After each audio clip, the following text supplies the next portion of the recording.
d'être rempli d'inspiration. It is now time for you to be filled with inspiration from our African Artists Showcase. They are inspiring the continent. They are led today by Patel from mytokenized.capital, who, along with Maxwell Bruno, a crypto artist and crypto musician, the two of them have created the music that you are hearing for Africa Blockchain Week.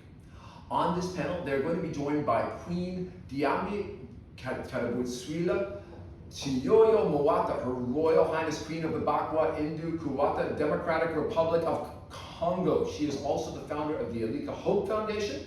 They will be joined by Aida Mulala, who is a photographer extraordinaire, along with the Dweko, a crypto musician, and the Shrine Keeper of Afu.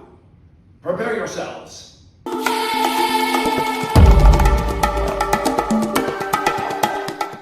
Hello, everybody. My name's Patel. I'm the chairman and co-founder of My Tokenized Capital. We've recently had lots of awards showcasing people from Africa, people from India at a Dubai event for the best tokenized asset platform.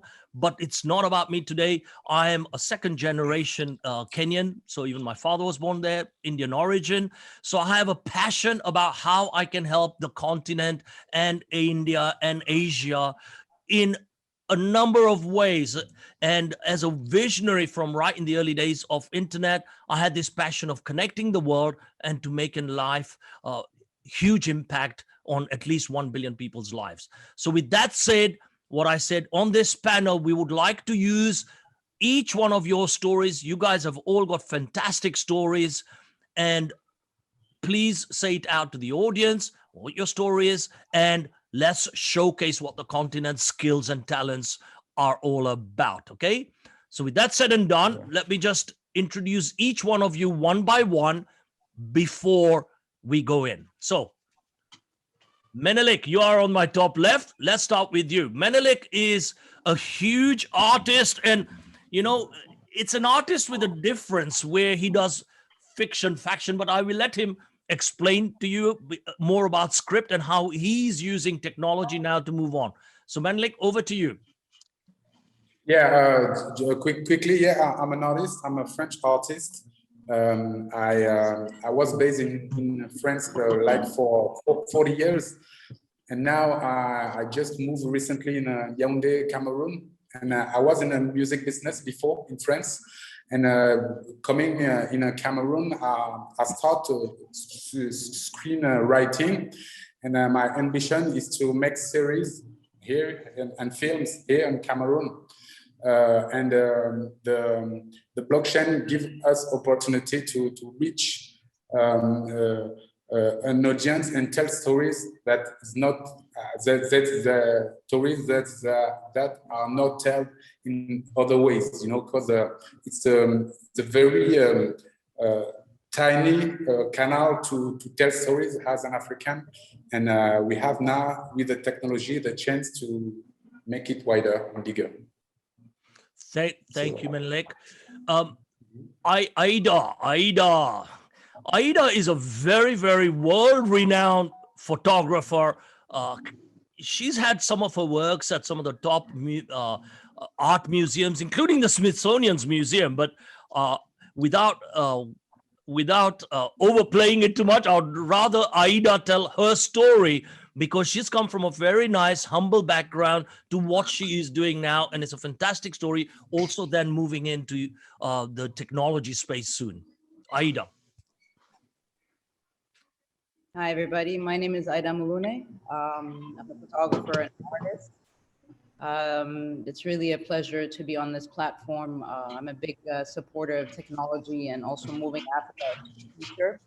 Just to give you a little bit of a background about myself, I left Ethiopia at a young age and I lived in many places, but I finished my education in Canada and the US. I went to Howard University. And then I decided to come back to Ethiopia in 2007.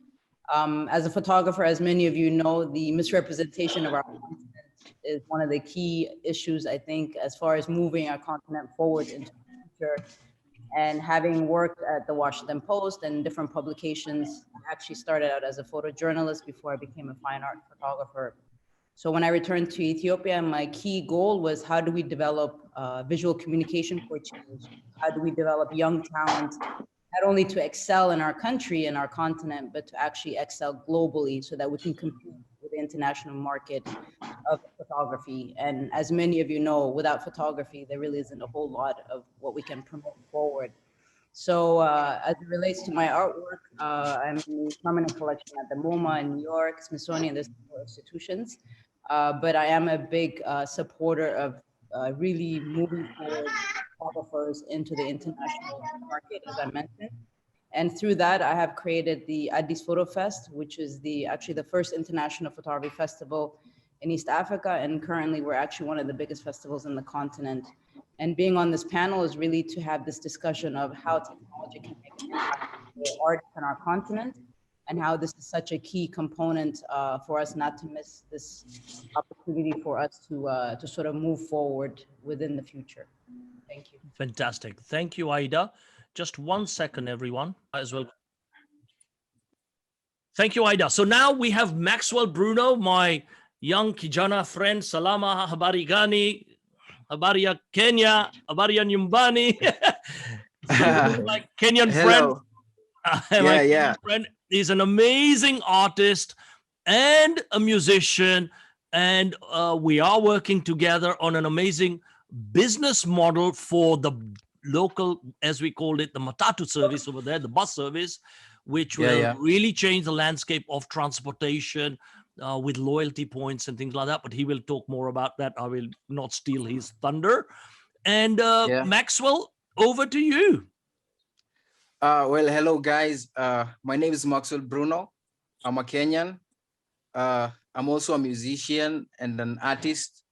I've been doing music for the past 7 years. And I got into art about 2 years ago. So with blockchain technology, I became really fascinated and sort of obsessed with it when I came across it. And it started about in 2016 when I stumbled across Bitcoin. You know, at first I never had that interest, but later on in 2017, I gained some interest and I started doing more research, and I realized it's something that could be utilized. The technology behind Bitcoin could be utilized behind so many other things, including social media, music, and many other industries. So after that, I think I started writing blogs about the technology and crypto and all that stuff. Then I started also tokenizing my music. Okay, it wasn't tokenizing, but I started uploading my music on blockchain streaming platforms. And I think I recently got into NFTs like last year. So that's my quick story. And about the matatu culture is a culture in Kenya, like it's specifically original to Kenya. So I'm bringing the whole matatu culture on chain. I'm onboarding the whole matatu economy and transport economy on the blockchain to create a whole new economy. Yeah, so I believe blockchain technology can really revolutionize a lot of things. And I'm really excited for the future. Fantastic, Maxwell, fantastic. So it's a great story, and I am helping him with various parts, vision, platforms. We had him on the Dubai conference as well. So, Dedeuku, my Igbo friend from Nigeria. So Dedeuku is a fantastic artist, but he's stumbled into this from his brother, but which is quite unusual because his brother's really into it and he's not. So Dedeuku, let's hear your story, how to inspire people, where you came from and what you're doing. He's frozen. His internet is really... Dedeuku. Okay. Queen Diambi, I think you need to unmute yourself. Let's move on to you. You need to unmute, Queen Diambi. Hello, Queen Diambi. Well done. I am there, but I'm hoping to get the introduction that you're doing. I for will everyone just else. about to give you. I left you to the end for many reasons. Okay. So where do I start with Queen Diambi? Right. We have been involved in some worldwide global blockchain organization, which is where we started our first acquaintance 2.5 odd years ago, where we wanted to put standardization and various other things on blockchain, but not only blockchain for blockchain's sake, because where I hit it off with her was obviously with the African thing, but how to make an impact across whole of the continent. And she was very passionate about this, has a foundation on this, and does very many good things in terms of helping promote the country. And we both resonated even in a meeting in Norway, I think it was, where we are saying, how can we help the continent? There's too many people coming in wanting to kind of like use the skills and talents whilst not realizing that, you know, everyone has a special skill, talent, and she's really championing a lot of good things on that front through her foundation and various other activities. So with that said, Queen Diambe, we've been waiting for you. Fire away. Hello, everyone. Greetings. I am Her Royal Highness, Queen Diambe Kabatuswila Chiyomwata. I am Mukalenga Mukajiwan Kashama of the Bakwa Luntu people, meaning the female on the throne of the Luntu people of Kasai, who are part of the Luba greater group. I am also Grande Mãe do Povo Bantu Brasileiro, which is a great mother or a traditional queen of the African descendants of Brazil. So I'm an African patrimonial leader. And I sit on a throne that is inherited from my great-grandfather, the King Chiyomwata.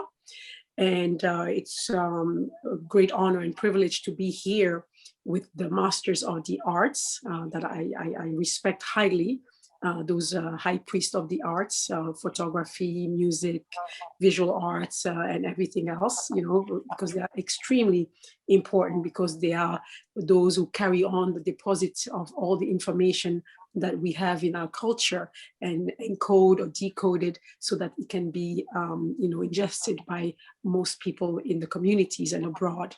So yes, one of my first obligation to my people was really to get the world to know a little better about Africa, because unfortunately, I believe that we are lacking of information of Africa as an image deficit, as far as, you know, how it's presented in the world, and even how it's sometimes viewed by ourselves, because we are really not well aware of a lot of things that belong to the African continent or belong to the African experience.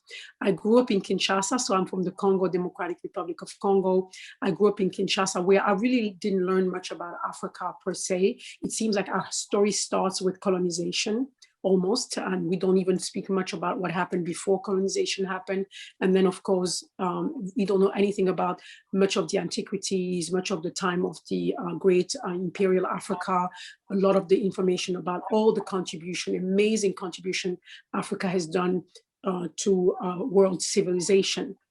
And I think the lack of credit also that Africans suffer from, you know, what all that they have contributed to is important, because we have to also basically, for me, restore our image and also reframe the narrative when it comes to Africa.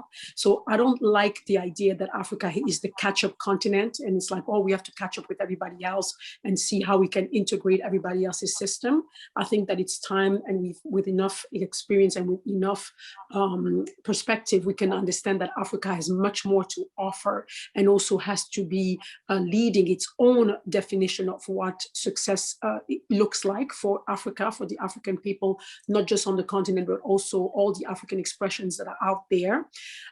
So one of the main things that was to learn about, first of all, who I was as an African woman in the world, learn about my people, the culture of the Bakwa people and the Luba culture, learn about the history, the true information that is now available, because we have a lot of our own intellectuals, our own historian, researcher, archaeologists that are now bringing forward a completely new story about us. And I think it's something so important that we retake the historical initiative and look at ourselves, deeply with a new set of eyes that are not complex, that are completely unapologetically.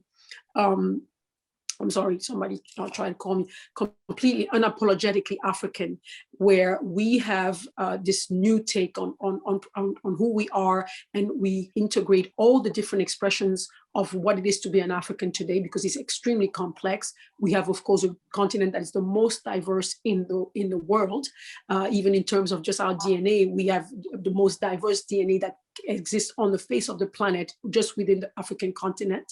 Then we have diverse experiences, and also we have to integrate the experiences of all the Africans who were deported from Africa. Could it be in the Arab world, or could it be in the Western, Western world, like the New World, the Americas and the Caribbeans? Those are all, daughters and sons of Africa. So I think that it's important that we also claim and reclaim these kind of, assets culturally, these heritage as our own.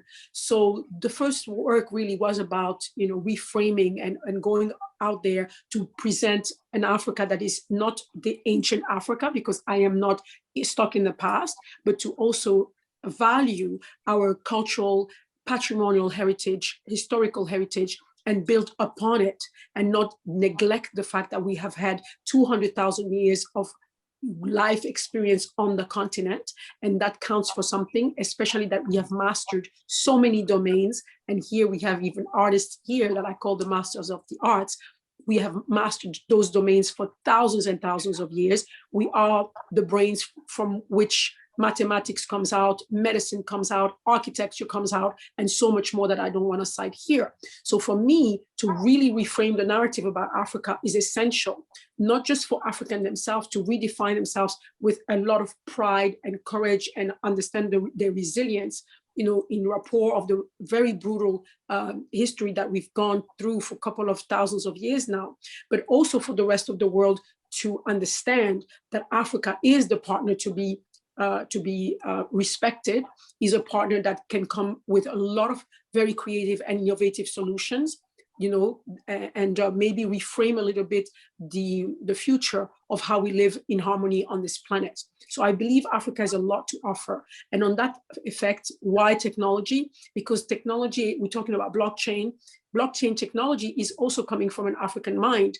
We have organized our information in the blockchain system for the longest time. We didn't call it blockchain, and of course we didn't have this particular technology, but it's a framework before being placed into a technology. It's first of all a way of thinking, a way of organizing information, and a way of sharing information. And this is already 1,000 years old in Africa. So I think that today, because of the new fade of blockchain, which is for me an ancient principle of how information belongs to the community and is shared, so that we can promote equitable living and equitable share of resources. It's really a typical way of which African societies have organized themselves for thousands of years. So it's only returning now, and I think it's going to be flourishing. And we can, of course, implement this technology and this way of thinking and reframing how we work together in Africa. So, of course, I do a lot of other things besides doing the cultural outreach that I just talked about. That is essential because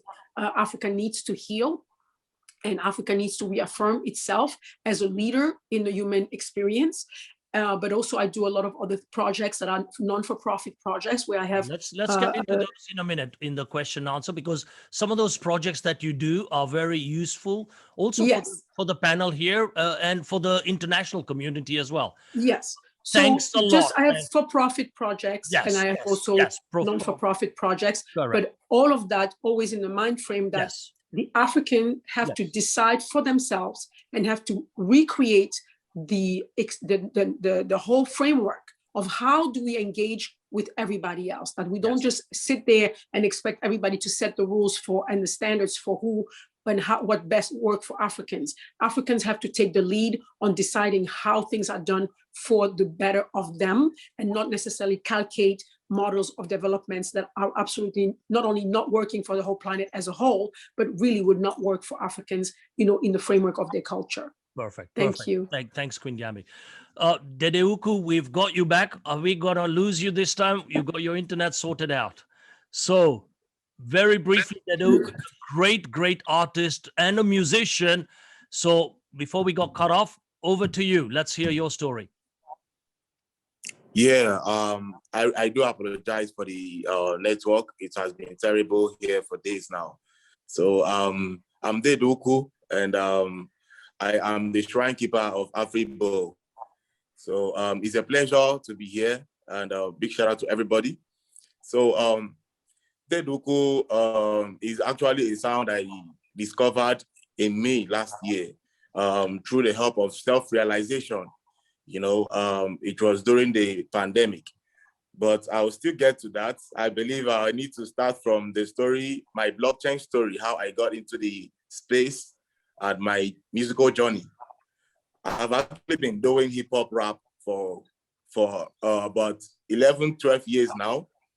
So, and yeah, I've always been taking my time. You know, I've not been releasing a lot of songs, but I have this rap brand, this hip hop called Spunky Black. Spunky Black is the brand for the hip hop. So it was last year. I in the middle of the pandemic, you know, I had some thoughts and some research on myself and on the world. So along the line, I discovered my very sound that I need to talk about some things relating to Africa, and I just don't need to use my weapon, which is the music I have for now, and keep calm and watch the world, you know, come to an end, you know. So I just needed to make that change. I started writing my own song. I started rehearsing and started doing some spiritual consultation, you know. Along the line, I got my first track, my first single, Deduku, and it has been an awesome journey. So earlier this year, that was around February, my brother Osinachi, as African's foremost crypto artist, he actually told me about NFTs. So after telling me about NFTs, I had to do my own research. I kept digging. I had to dig for about 2-3 months, you know, before I got to know everything, how it works, the technology, and you know, the marketing aspect of it. So yeah, for real. And now I am here in the NFT space to carry on with my vision. I've always had this vision to bring change. And since then, I've done some collaborations with my team. I have the likes of Gat Traps from United States, Fish Brand from the UK, BSKs from Brazil, and we formed this crew called CTRL. Yeah, CTRL. We've been dropping songs, and we actually sold off our auction. We've been working on our album projects. We'll drop anytime soon. So on my own take for Africa, I think this technology is gonna be of huge benefit to us, because I have this vision to onboard 1 million Africans to the blockchain, and I've been doing that for the past 2 months now. I've been enlightening my brothers here that big interest in knowing what the blockchain technology is about, and guide them through the Web3 ecosystem. Yeah, lucky few of them have been able to release some of the minted piece as NFTs. So I think onboarding 1 million Africans is going to go a long way, you know, in helping the whole movement. We all know the problem in Africa, and on my own take, I think it has to start from our mindset. If we can come up with a change of mindset, it's really going to change things, you know. And there's a whole lot of stories to be told. The media, I'm sorry to say this, the media has not been helping. So the truth is the ones we know, and the ones we can be able to tell and give facts. That's basically what is going on. So the 1 million Africans is really gonna go a long way in the metaverse, because we've been doing a whole lot of metaverse collectibles and arrangements with my team. Imagine where you have this decentralized creators network in the metaverse of Africans exhibiting their cultures, you know, places like Decentraland, Cryptofossils, Somnium Space, and Sandbox. Yeah, so I don't know. You're getting cut just, off. I have a lot to talk. You're freezing. Okay, we got that. You're freezing. Dedeuku, thank you very much. I want to move this forward a little bit, and let's get Aida to say something. Aida, you are really at the world stage for photography. There's lots of inspiring people, because, you know, not only Africa but anywhere in the world, everyone wants to come up and start doing photographs. What would be your I guess tip or motivation, inspiration, message to some of the up and coming people in Africa, to say, guys, this is the journey I had, this is the kind of tips or things you should do? And I know you're not that into the blockchain space yet, but I know you're exploring it. So tell us a little bit about that as well in a couple of minutes, please. Thank you. I mean, the key thing is that for me, you know, I've been teaching for quite some time. I started teaching in 2008 in Addis Ababa. And the urgency for me, I mean, this is not a path for every artist, but for me personally, I felt that it wasn't just about myself getting ahead only, but really about carrying the next generation. And the one thing that I always find is that in our continent, you know, when certain artists reach a certain level, they don't look back to help the next generation. And it's always sad, very sad that, yeah. It's a big challenge in that way. But, you know, in my culture, we have this belief that, you know, when you die, it's not how much money's in your bank account, but how many that you've brought with you. So this is an important component. And in that sense, I've always been passionate about teaching. I believe in education. And if you're looking at all the creative sectors, and you have to remember, I've been on several panels, even at the Africa Union, in the ECA, you know, in Art Basel. There are all these conversations that I've been a part of in these panel discussions. And, you know, the one key thing that we need is that we need accountability from our governments to understand that the future is moving at a much faster rate. Right now, I think for everyone on this panel, it's the private sector that's pushing things forward. And that private sector is actually leading before the government is leading. And the reason I try to encourage African governments is that, you know, we need policy changes. We need to encourage entrepreneurship. I don't care which creative sector that you're involved in. At the end of the day, the creative sector is not just a bunch of like hippie artists sitting in a room and philosophizing about something. You know, we're actually promoting our countries. We're actually promoting our culture. And if you look at, you know, there was a case study done by Ernst & Young, I think it was 2016. I believe Angelique Kidjo was part of this project.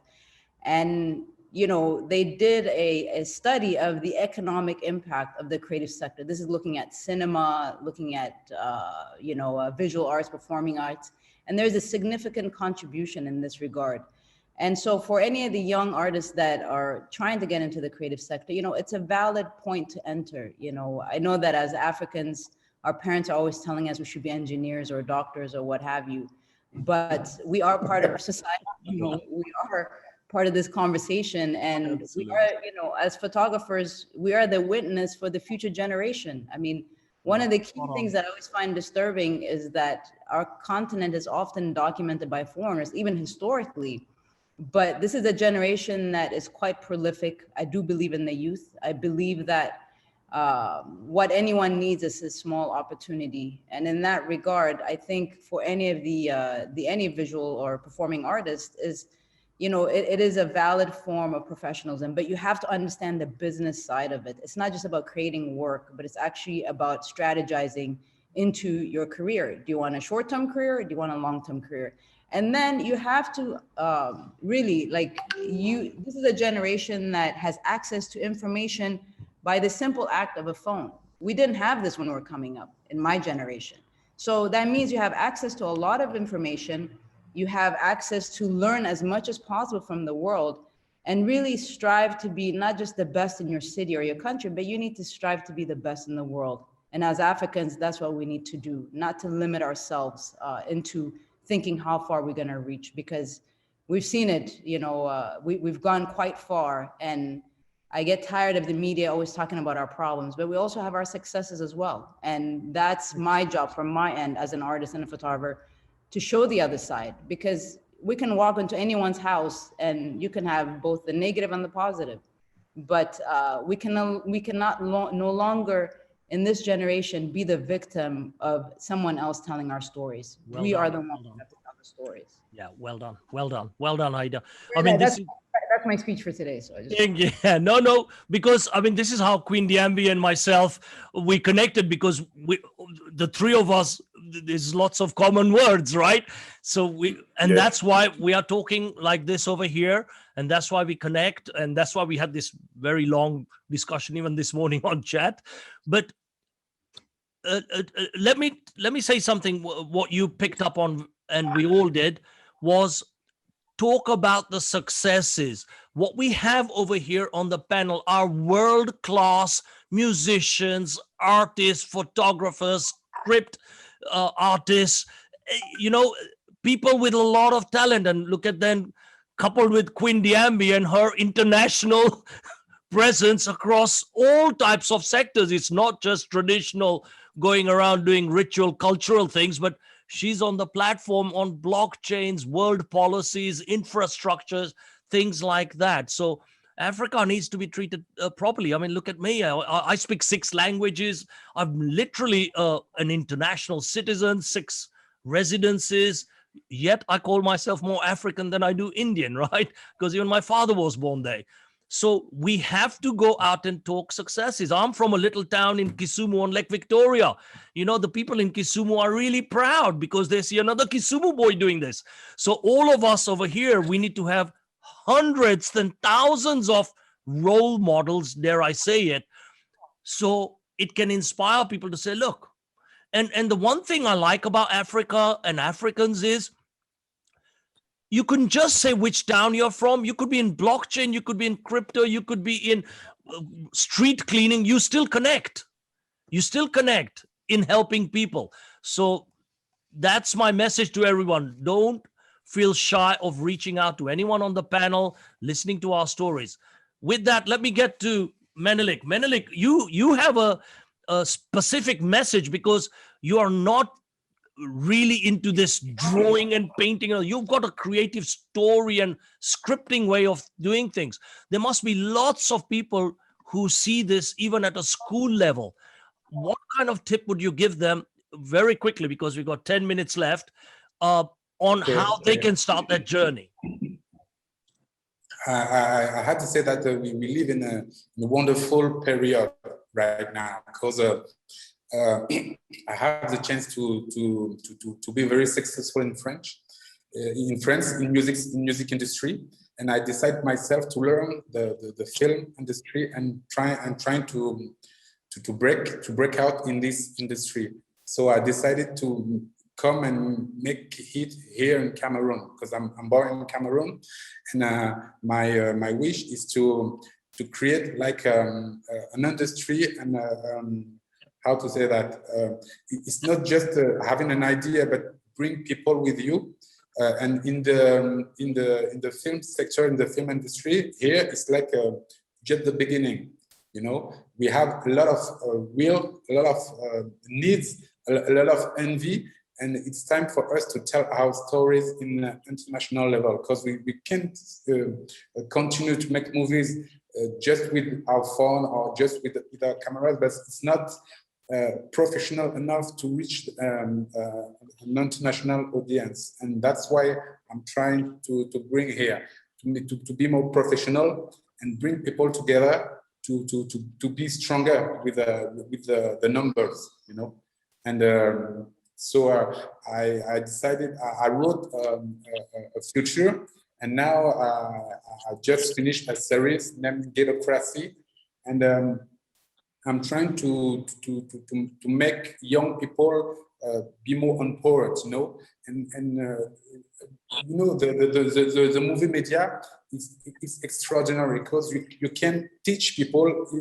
It's like the griot, you know, in Africa, in the ancient time. You know, you can learn a lot of things to people via this media. So that's what I'm trying to do. Well done. Right now. Well done. Thanks, Menelik.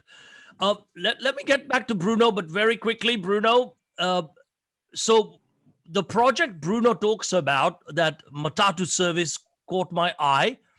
And the reason being, there is a traditional bus service, and we want to use every aspect of that into not only blockchain, crypto, loyalty programs, but right the way through to even making money as an investment fund. So the idea here is a traditional bus now being painted with art. The art is going to be created into NFTs. In the bus, you will have screens and music that you can play and pay for.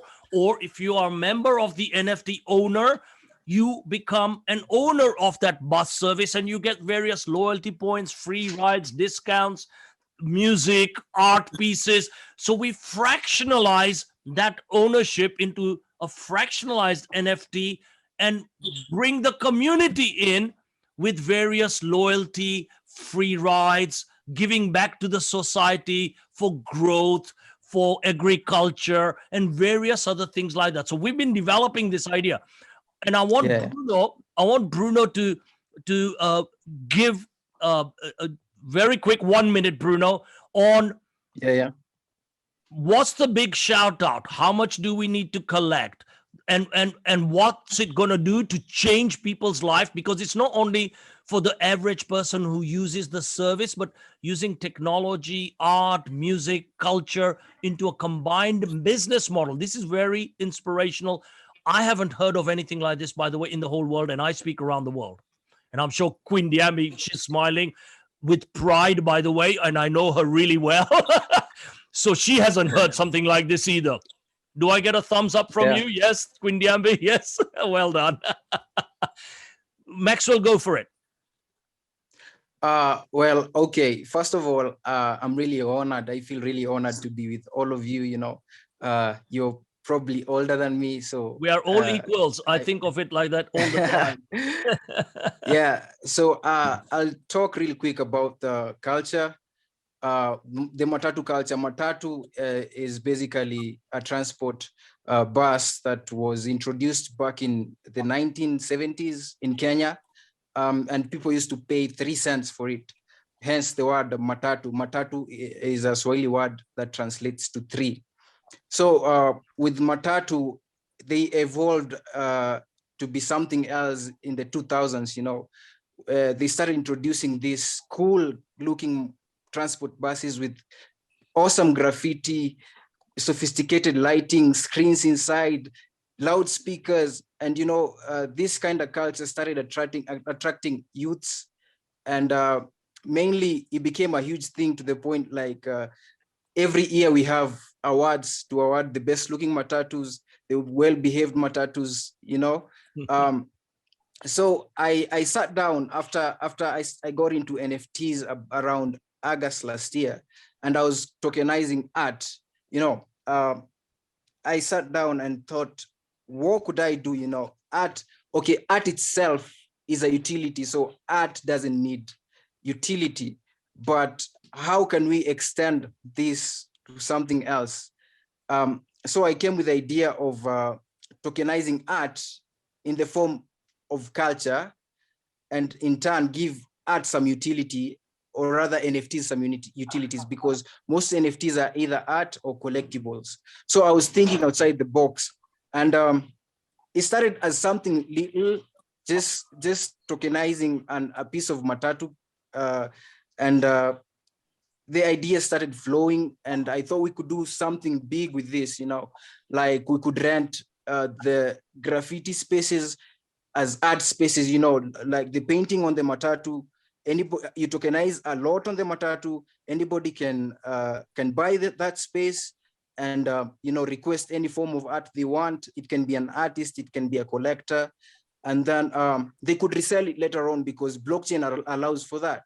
You know, with NFTs, you can buy something and resell it, and you know, literally it encourages that trading culture, and it's all authenticated and real, so you don't have to trust.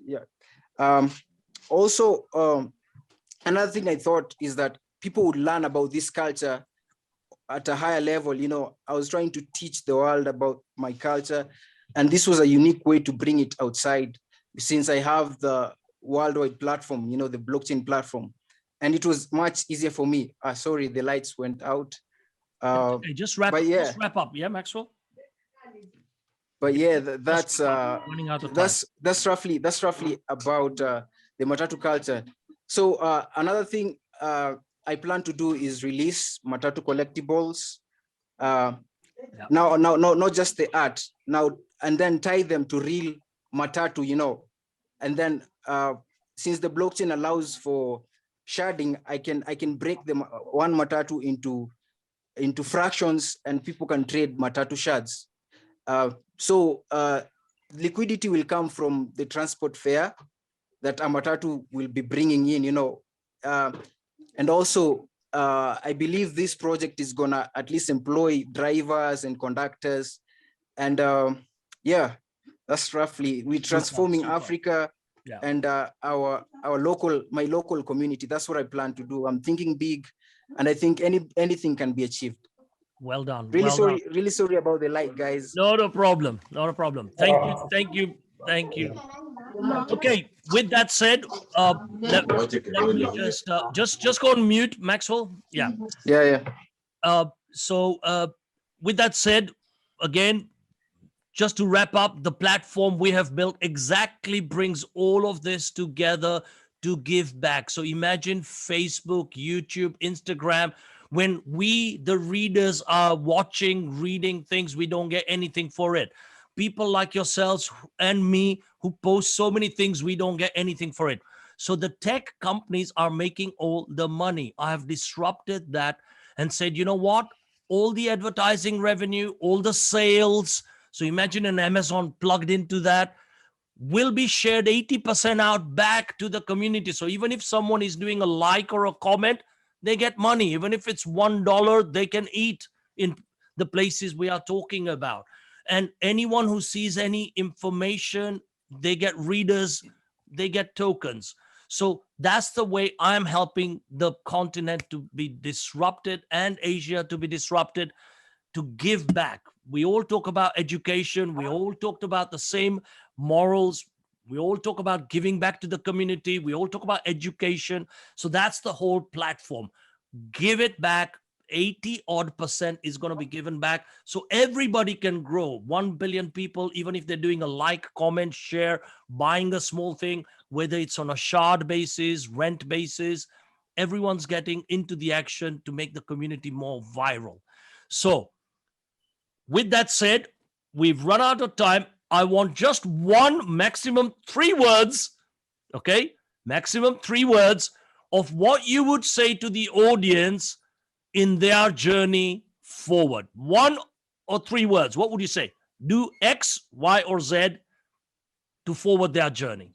It's a tough one. Using your skills, okay? Mr. Matatu, you want to go first? Or Menelik, go for it. Okay, just say that Africa is the future, and you know that. Africa is the future. I love it. I love that. What a start. Who's going to follow up with that one? Aida, you've got your smile. Yeah, because that's what I was going to say. Africa is. Yeah. Or you can say, picture the future. There you go. I've picked something for you in the photography world. No, it's the future. Africa is the future. Absolutely. Love it. Love it. Dede Uku, what would you say to your Igbo? Yeah, I would say that Africa is the roots, and in whatever you do, however you want to do it, you need to start from the roots. Well done. Yeah. Well done. In order to plant a proper tree, you make sure the roots are good. Yeah. Maxwell, you need to unmute. All I can say is just do it. Just, oh my God, you've stolen that one. Queen Diambi, you've got to have a gem up your sleeve whilst you've got no sleeves on today. No sleep. Well, one of my motto of my people is Kwetu Kakujimini, which means never forget where you come from. Oh, And yes. Africa is just a treasure chest of so many amazing ideas, amazing creative minds that comes from a very long past experience. And we have to go back into who we are to just continue to promote, you know, how to live peacefully and in harmony on this planet, and how to really create more equitable societies. So I put my contact information also in the box for everyone. And I want to make sure that we continue this conversation. We will do another. We'll do another catch up. Don't worry. I'll organize this other catch up. I want to try to do it on that NASDAQ channel that I'm on as well. All right. Wonderful. Thank you very much, everyone. That was fantastic. Give yourselves all a round of applause and look out for the video so you can watch this yourself. Speak to you all later. Bye.